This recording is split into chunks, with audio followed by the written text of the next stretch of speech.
అసలు ఛత్రపతి శివాజీ గారి యొక్క చరిత్ర బయటికి తీయకుండా ఉండడానికి కారణమే ఈ యొక్క పీష్వ బ్రాహ్మణులు. ఆయన చరిత్రని బయటికి తీసుకురాకుండా ఆయనని, ఎందుకంటే ఆయన ఒక రాజు, ఆయన అసలు యుద్ధానికి గెలిచి వచ్చినప్పుడు రాజుగా ప్రకటించాలంటే ఈ యొక్క పీష్వ బ్రాహ్మణులు పట్టాభిషేకం చేస్తేనే అప్పుడు రాజుగా ప్రకటించేటోళ్ళు. అప్పుడేమో మనోడేమో శూద్రుడే మన శివాజీ, వీళ్ళేమో బ్రాహ్మణులు, మనం పుట్టుకోకపోయా.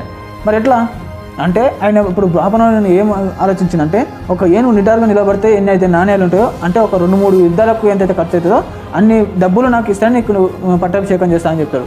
సరే అని చెప్పేసి శివాజీ మహారాజు గారు మన మహనీయుడు ఒప్పుకుంటే ఆయన వచ్చి పట్టాభిషేకం చేసే సమయంలో ఆయన బొట్టు పెడతారు కదా మన మామూలుగా పూజలో, అదేవిధంగా ఆ బొట్టు పెట్టేటప్పుడు చేతితో పెట్టకుండా శూద్రుడు అంటరాని వాడు బీసీ అని చెప్పేసి ఎడమ కాలి బొట్టనవేలుతో ఈ అగ్రకుల బ్రాహ్మణుడు పీష్వ బ్రాహ్మణుడు ఆయనకు కాలుతో బొట్టు పెడతాడు. అప్పటి నుంచే ఆయన తిరుగుబాటు చేస్తాడు. ఎవరి మీద? ఆయన చేసింది విదేశీ ముస్లింల మీద, మొఘల్ రాజ్యాల మీద యుద్ధం చేసింది, ఇక్కడ ఉన్న ముస్లింల మీద కాదు. ఇప్పుడేదో రాజకీయ లబ్ధి కోసం కొందరు శివాజీ పేరు వాడుకొని ముస్లింల మీద ఉసిగొలుపుతున్నారు. కానీ ఈ చరిత్ర అంతా శివాజీ గారిని బయటికి తీసుకురాకుండా చేసేది ఒక పీష్వ బ్రాహ్మణులు.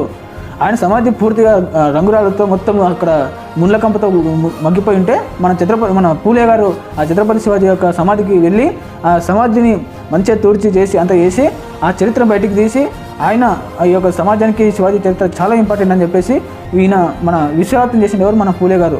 అప్పుడు మొట్టమొదటిసారిగా మన ఛత్రపతి శివాజీ జయంతిని పెద్ద ఎత్తున పూలే గారు నిర్వహించారు.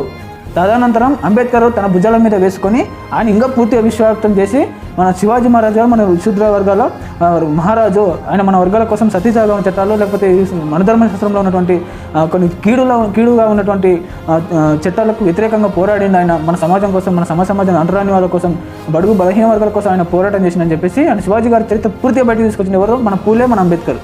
వీళ్ళు ఇప్పుడు ఏం చేస్తున్నారు? ప్రస్తుత రాజకీయ నాయకులు ఏం చేస్తారంటే అంబేద్కర్ మధ్య శివాజీ మధ్య అడ్డు కూడా పెడుతున్నారు.